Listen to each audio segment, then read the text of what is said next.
오늘 아침 함께 나눌 하나님 말씀은 레위기 5장 14절에서 16절 말씀입니다.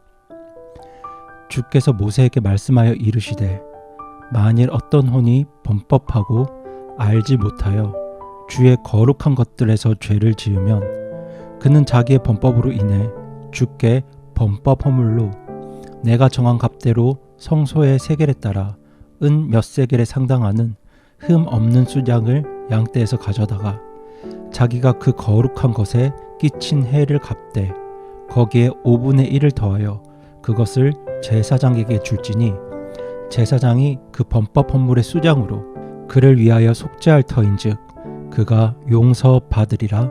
아멘.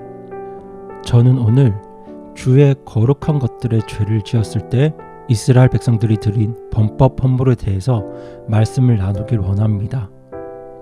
모세 당시에 성막에서 쓰이던 모든 물건은 하나님의 일을 위해서 거룩하게 구별된 물건입니다. 구별되었다는 것은 사실 어려운 의미가 아닙니다.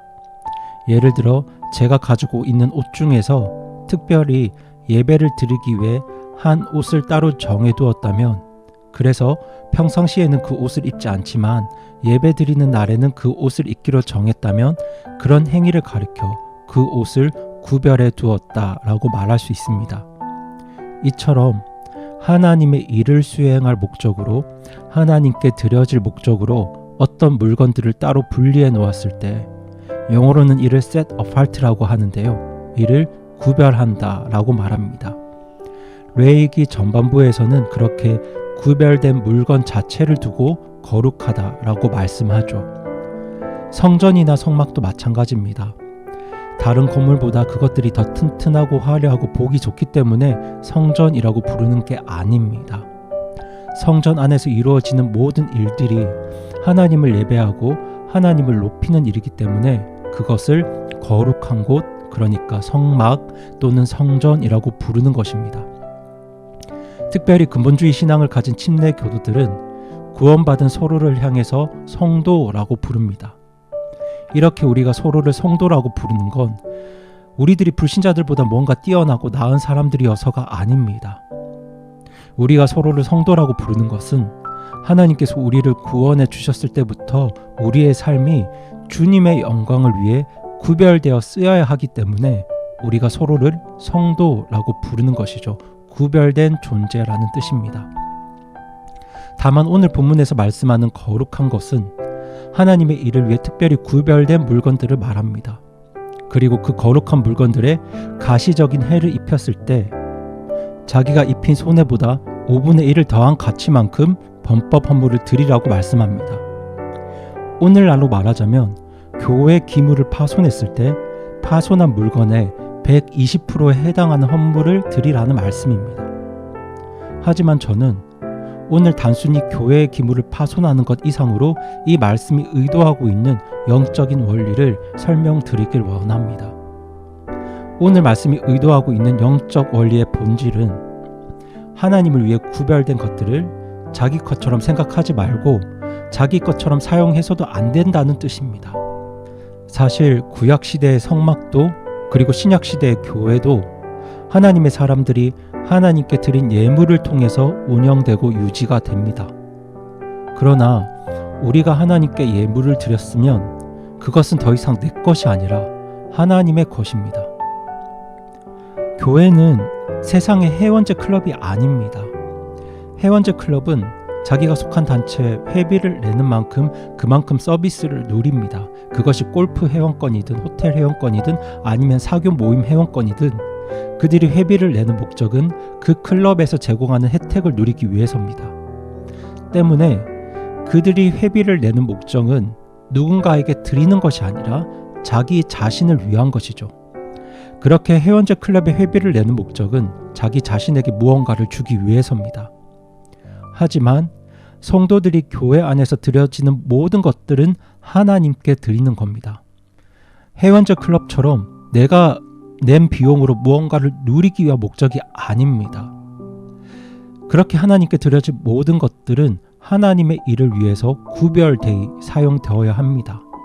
헌금도 교회 건물도, 교회의 수많은 기물들, 심지어 종이 한 장까지 이 모든 것들은 하나님을 위해 구별된 것입니다.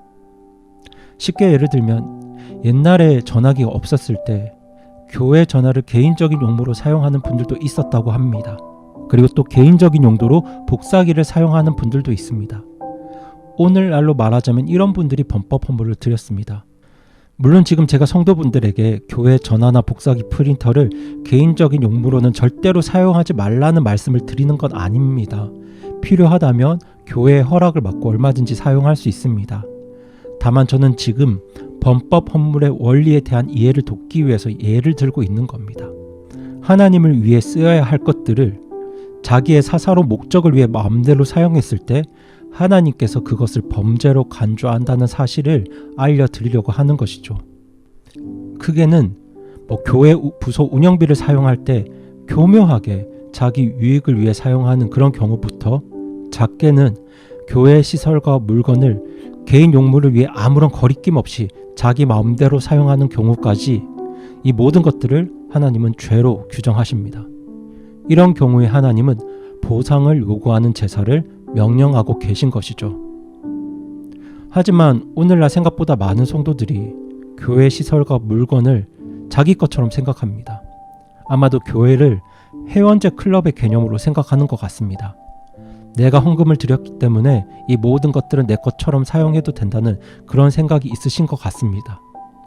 하지만 그런 생각을 가진 분들은 물질을 하나님께 드린 게 아니라 자기 자신에게 바친 것이죠. 만약 우리가 나의 물질과 시간과 에너지를 정말 하나님께 드리려는 마음으로 드렸다면 우리가 드린 이 모든 것들을 내 것이 아니라 하나님의 것으로 여겨야 합니다. 그런 믿음이 있을 때 우리는 하나님의 것을 하나님의 일을 위해서 올바로 사용할 수 있습니다. 오늘 말씀의 근거에서 우리 성도분들께 권면드립니다. 교회에서 시간을 보내실 때 교회 시설과 물건들을 정말 소중하게 아껴 사용해 달라는 부탁을 드립니다. 떠나실 때는 모든 전등과 전기 기구들이 꺼져 있는지 확인해 주시고요. 교회 시설과 물건을 개인적으로 사용하실 때는 꼭 저나 김정민 전도사님께 이야기를 하고 사용해 주시기 바랍니다. 그리고 교회에 있는 모든 것들은 사실 하나님의 일을 위해 구별된 것들이기 때문에 교회 기물들, 물건들을 사용하실 때는 함부로 낭비하지 마시고 아껴서 효율적으로 사용해 주시길 부탁드립니다. 오늘 말씀을 비추어 볼 때 이러한 자세와 태도가 하나님께서 우리에게 바라시는 교회를 향한 자세와 태도라고 확신합니다. 그렇게 작은 것 하나부터 우리가 마음을 쓰고 교회를 세워갈 때 하나님께서 우리 교회에 더욱 복 주시고 은혜를 부어 주실 줄로 믿고 오늘 말씀을 마칩니다.